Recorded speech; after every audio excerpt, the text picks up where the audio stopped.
Hola mis niños del primero medio, bueno, esta es la unidad 3, materia y energía de los ecosistemas, subunidad, fotosíntesis y respiración celular. Y la estrategia es comprender los procesos de traspaso de energía de materia en los ecosistemas por medio del PPT, fomentando la responsabilidad. Bueno, ¿qué importancia tuvo el oxígeno en la Tierra? Aunque tú no lo creas, el oxígeno en la Tierra marcó un antes y un después dentro del sistema. Y es súper importante que entiendas eso. ¿Por qué? Porque originalmente la concentración de oxígeno cambió la Tierra. De hecho, existía oxígeno, pero a lo mejor no en la porcentualidad que se necesitaba para que la atmósfera fuera respirable. Hoy día sabemos que el 21% de oxígeno que hay en la atmósfera hace posible la vida en la Tierra. Por ende, por eso es tan importante. Fíjense acá en este gráfico que la primera forma de vida apareció aproximadamente a los 4.500 millones de años y posteriormente la primera bacteria fotosintética muy parecida a las cianobacterias a los 3.500 millones de años, más o menos 3.700, 3.800. La primera bacteria aeróbica significa que consume oxígeno para poder vivir a los 2.000 millones de años antes. Los primeros eucariontes multicelulares a los 1.000 millones de años, más o menos 1.500. Y bueno, después de eso vienen todos los organismos que son todos consumidores de oxígeno. Entonces son súper importantes porque de alguna manera los primeros eucariontes multicelulares también tienen que haber establecido la forma de poder obtener ese oxígeno y liberar CO2 al sistema. Vamos a hablar también de lo que es los insectos voladores y las primeras plantas con flores. Se supone que cuando los organismos invaden la Tierra también las plantas lo hacen. Por eso que es tan importante. Es un cambio, o sea, es un pequeño detalle que hace posible la evolución de la vida en la Tierra. Bueno, hay diferentes mecanismos por los cuales los organismos van a poder alimentarse. Entre ellos son los autótrofos. Los autótrofos son aquellos organismos que fabrican su propio alimento por medio de materia inorgánica y o alguna fuente de energía. Por eso que es una forma de anabolismo, de construir algo más grande a través de compuestos más pequeños. Entonces, auto significa propio y trofo significa alimentación. O sea, fabrico el propio alimento, autoalimentarse. Ahora, los organismos autótrofos pueden clasificarse de acuerdo a un método específico de obtención de energía. Entre ellos hay dos grandes categorías que son los fotosintéticos y los quimiosintéticos. Los fotosintéticos son aquellos que al realizar la fotosíntesis fabrican sus propios nutrientes, en este caso la glucosa, y usan el agua y el dióxido de carbono como fuente de energía o de material de inicio para poder fabricar lo que es la gran glucosa y liberar oxígeno. Tenemos a los quimiosintéticos, que son los que de alguna manera síntesis de nutrientes lo hacen a partir de la oxidación de algunos compuestos químicos inorgánicos, en ausencia de luz solar y sacando provecho de otras fuentes energéticas. Entre ellos están los volcanes, el calor geotérmico, entre otros. De hecho, en los volcanes nosotros podemos encontrar bacterias. Las fases de la nutrición autótrofa se dividen en tres partes, que son el paso por la membrana, el metabolismo y excreción. De alguna manera, la etapa de membrana es cuando la materia prima inorgánica se incorpora al interior de las células del organismo autótrofo, unicelular o pluricelular, y de acuerdo a la selectividad natural de la membrana celular, esto se absorbe directamente a la célula para gastar energía en el proceso. El metabolismo, en cambio, es un conjunto de reacciones químicas que descomponen los compuestos absorbidos y distingue entre los aprovechables y los desechables. Y estos procesos implican en una primera fase el anabolismo, como les dije, la construcción del alimento, en el cual se invierte la energía celular en construir grandes moléculas como azúcares ricas en energía, etc. Y la excreción, que son las células de desecho obtenidas después del metabolismo.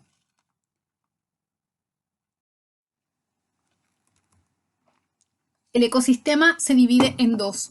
Fíjate bien que cuando pasamos ecología, que fue muy poquito, nosotros pudimos darnos cuenta que habían dos conceptos básicos, que es biótopo y biocenosis. Biótopo va a ser todo lo que no tiene vida dentro del sistema, es decir, lo que es inorgánico y lo que simplemente o es inerte, o materia inorgánica. Estamos hablando de todo lo que son los factores físicos como pH, temperatura, salinidad, etc. Rocas, piedras, todo lo que rodea a lo que es vivo, que es la biocenosis. Biocenosis son todos los organismos vivos y sus interacciones. A eso se le llama biocenosis, a las distintas poblaciones que forman comunidades y ecosistemas que están ahí. Entonces, la biocenosis y el biótopo son palabras claves. Aquí tenemos los factores físicos, entonces, como les dije, las interrelaciones de los factores bióticos, luz, agua, temperatura, y aquí están los factores bióticos o biocenosis. Ambos dos se interrelacionan y hacen posible lo que se llama ecosistema. La nutrición entonces se va a dividir en dos partes, lo que son los autótrofos, que ya dijimos cuáles eran, los fotosintetizadores y los quimiosintetizadores, y los quimiosintetizadores son los que oxidan compuestos inorgánicos y los otros son fotosintéticos porque absorben energía solar. ¿Ya? Ambos hacen intercambio de gases, ambos hacen de alguna manera metabolismo y obviamente que los fotosintéticos son básicos porque estos son la base de la energía que va a entrar a los organismos heterótrofos. Los heterótrofos son organismos que lamentablemente no pueden producir su alimento y tienen que obtenerlo de otros organismos, ¿ya? Entonces elaboran de alguna manera la materia obteniendo la alimentación de otros, ¿ya? Consumen otros organismos para poder incorporar nutrientes. Entonces el ecosistema tiene componentes y entre ellos están los componentes que son autótrofos, heterótrofos y abióticos.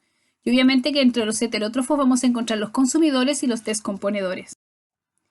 La red trófica está constituida por diferentes niveles y obviamente que la red trófica tiene cadenas tróficas.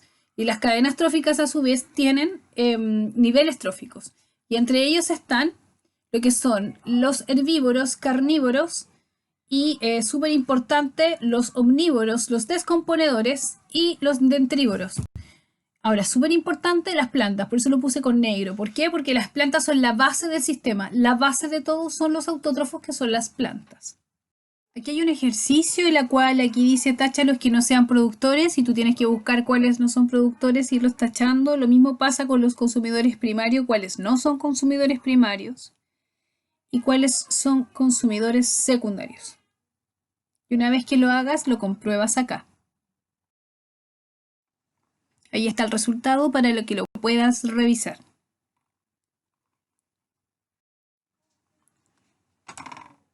Los componentes básicos de un ecosistema son los, obviamente, productores, con la base, posteriormente los consumidores y también los componentes abióticos, ¿cierto?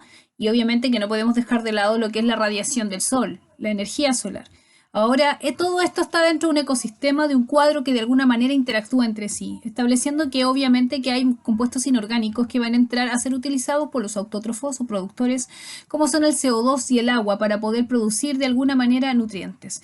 Y fíjate bien que ellos también respiran. Una vez que los productores primarios fabrican su glucosa, meten esa glucosa hacen respiración celular, glucólisis y luego respiración celular en la mitocondria para fabricar ATP y por lo tanto eliminan CO2 por medio de lo que se llama respiración celular, ¿ya? Entonces las plantas también respiran. Ahora, liberando CO2, liberando también lo que es oxígeno y también liberando agua. Ahora, todo esto que está aquí va a ser consumido por los consumidores, los cuales de alguna manera también van a establecer que esa materia y esa energía entre a su sistema al consumir esas plantas y en sus excreciones, en sus deposiciones o como en su muerte, también va a ser nutriente para los elementos abióticos. Lo mismo pasa con la caída de las plantas, de las hojas secas, que también va a descomponerse y van a entrar. Son materia orgánica y que está muerta, materia orgánica muerta, ¿ya? Y esta materia orgánica se va a descomponer para volver a ingresar al sistema. Tenemos la energía, y la energía es la capacidad que tienen los sistemas para producir transformaciones en sí mismos y en otros sistemas, y tenemos dos fenómenos que son el trabajo y el calor, y que de alguna manera van a transferir ese calor, y ese calor se transfiere de tres formas, que son por medio de la convección, la conducción y la radiación. Eso es materia de octavo básico, con física. Convección, conducción, radiación. ¿Qué sucede con la energía a través de las tramas tróficas? Bueno, fíjate bien, que cada nivel de energía va a perder un poco de energía por medio del calor. Mira, aquí tenemos tres flechas diferentes. Flujo de materia está en esa flecha, flujo de energía en esta flecha de acá, por eso es tan importante. Ese flujo de materia, ese flujo de energía, y aquí está la energía disipada. Comienza acá, ¿cierto? La base son los vegetales, por lo tanto los nutrientes van a entrar a los vegetales, y de ahí en adelante obviamente los vegetales van a comenzar a tener este proceso para ser consumidos por los herbívoros. Fíjate que se traspasa energía, se traspasa materia, pero se libera calor. Mira, se libera la energía por medio de calor, y lo mismo pasa acá. Y cada vez que pasa de nivel en nivel, o sea, herbívoro, carnívoro secundario, carnívoro primario, lo que va a pasar es que se va a perder energía. Ahora, cuando estos organismos se mueran o en sus deposiciones, se va a producir la descomposición y los descomponedores, para poder ingresar esa materia orgánica muerta al sistema nuevamente como nutrientes, van a tener que liberar calor y transformar esa energía, ¿ya?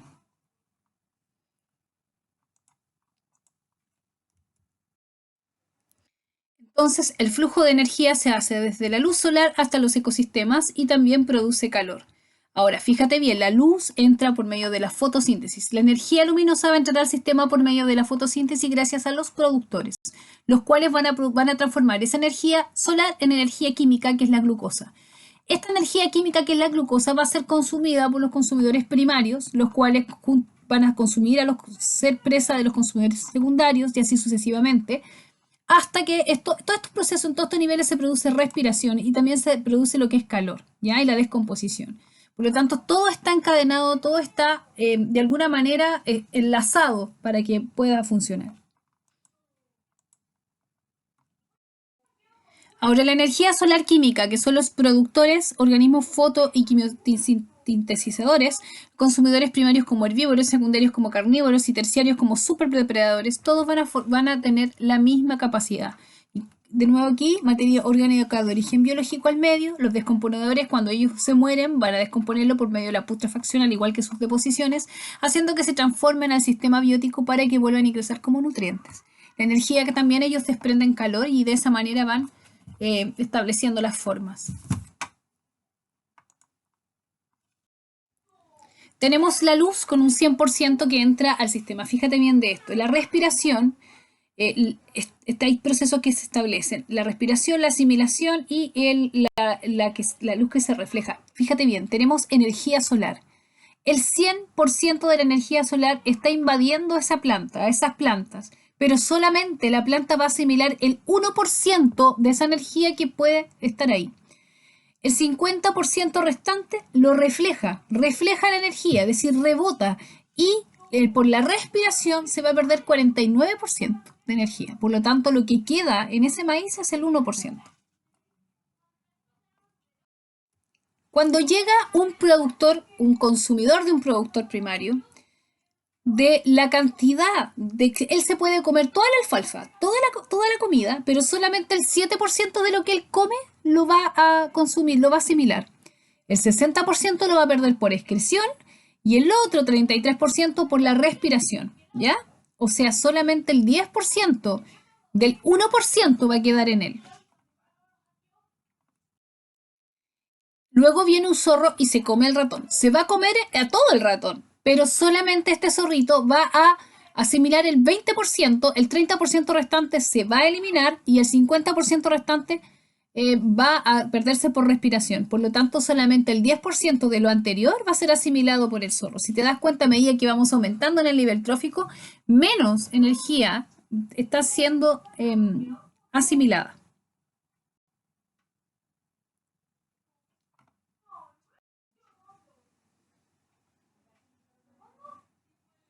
Aquí tenemos entonces el esquema que nos dice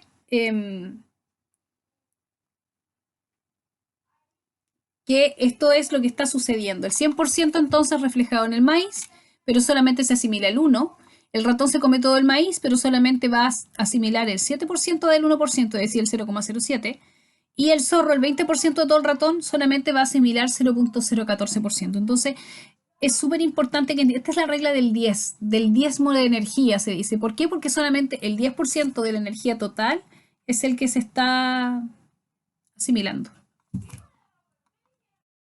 Tenemos entonces que el 75% de lo digerido va a tener el 18% de ganancia en peso, 47% en producción de calor y 10% en subproducto como la orina. Esto pasa en cualquiera de nosotros. Es súper importante que sepas que esto pasa y el 25% se pierde en heces. Entonces, si te das cuenta, lo que realmente se asimila es muy poco. Tenemos en toda la trama alimentaria la masa total de los organismos. Esta es una pirámide de biomasa, súper importante. Fíjate que la biomasa es la cantidad de peso seco que yo voy a tener en un sistema. Entonces es súper importante que entiendas esto. Tenemos a los consumidores estableciendo la biomasa. Y si te das cuenta, aquí por ejemplo la gran cantidad de biomasa, peso seco por gramo por metro, lo tienen los productores. En segundo lugar, los consumidores primarios. Y en último lugar, la masa la tienen los terciarios. Y si te das cuenta, ¿por qué? Porque la biomasa va disminuyendo. Generalmente hay más cantidad de depredadores que de presas. Ojo con eso. Pero siempre hay más presas que depredadores y eso hace posible que la masa total sea mayor en los niveles bajos, excepto en el mar. En el mar pasa lo contrario. Fíjate que existen dos formas. El fitoplancton son las microalgas que hay, como las microplantas que hay en el mar. Y existe otro que se llama zooplancton, que son las larvas de los diferentes animalitos, peces, moluscos que existen en el mar. Eso se le llama zooplancton y ellos tienen una gran biomasa, una gran biomasa. Por lo tanto, es súper importante que sepas que en el mar pasa eso, pero en la zona terrestre pasa esto otro que está arriba. Los productores son los que tienen la mayor biomasa. Existen también las pirámides de número, que son los números de individuo por metro cuadrado, y eso es muy diferente a biomasa. Porque, por ejemplo, si yo veo que un árbol es un solo árbol, y el número es uno solo, pero si yo veo cuántas orugas hay en ese árbol, lo más probable es que haya 100 orugas en un árbol. Por lo tanto, si yo considero al árbol como un ecosistema, voy a tener menos individuos acá y muchos más individuos en el árbol. Posteriormente seguirían los pájaros y al final este de arriba, el consumidor terciario. Si te das cuenta va a depender de eso, pero si yo miro al sistema en total, vamos a ver que hay mayor número de productores, después vienen en segundo lugar los consumidores primarios y luego los consumidores terciarios. Si te das cuenta, es súper importante que entiendas que va a depender la pirámide de números de a quién tú tomes como ecosistema. Porque si es un árbol, obviamente que un árbol va a ser uno nomás. Por lo tanto, la larva van a ser muchos más, aunque vivan en el mismo árbol. Por lo tanto, hay más consumidores primarios que los productores en esta imagen. ¿Ya? Y tenemos que entonces la cantidad de energía en cada nivel trófico se va perdiendo el 10%, como les dije, fíjate bien, el 10%, y va saliendo del sistema hasta llegar acá. Entonces es el mínimo de energía y de materia que llega arriba. Entonces las pirámides ecológicas se construyen sumando toda la biomasa o energía contenida a nivel trófico. Cadenas alimentarias. Las cadenas alimentarias, acá hay una cadena alimentaria, fíjate bien que eso es una cadena. Este es predado por este, o sea, ese se lo come a ese, y este se come a este, ¿ya? Y este se va a comer a ese y este a ese. Eso es una cadena. Los ecosistemas entonces tienen relaciones diferentes entre las especies y en su ambiente, ¿ya? Y el traspaso de energía y de materia se hace obviamente de manera diferente por cadenas alimentarias. Entonces tenemos ecosistemas 1, en donde tenemos productores con gran cantidad de energía y con gran cantidad de biomasa, productores consumidores primarios, secundarios, y también podemos encontrar ecosistemas en donde hay menos productores, por ejemplo en el mar, donde el fitoplancton, que es productor primario, es menor que el zooplancton. Es un ejemplo. Los niveles tróficos entonces van a ser los productores, que son organismos capaces de utilizar la luz solar, sintetizarla y de alguna manera crear su propio alimento, como les dije, y en las algas pasa lo mismo. Las algas hacen exactamente lo mismo.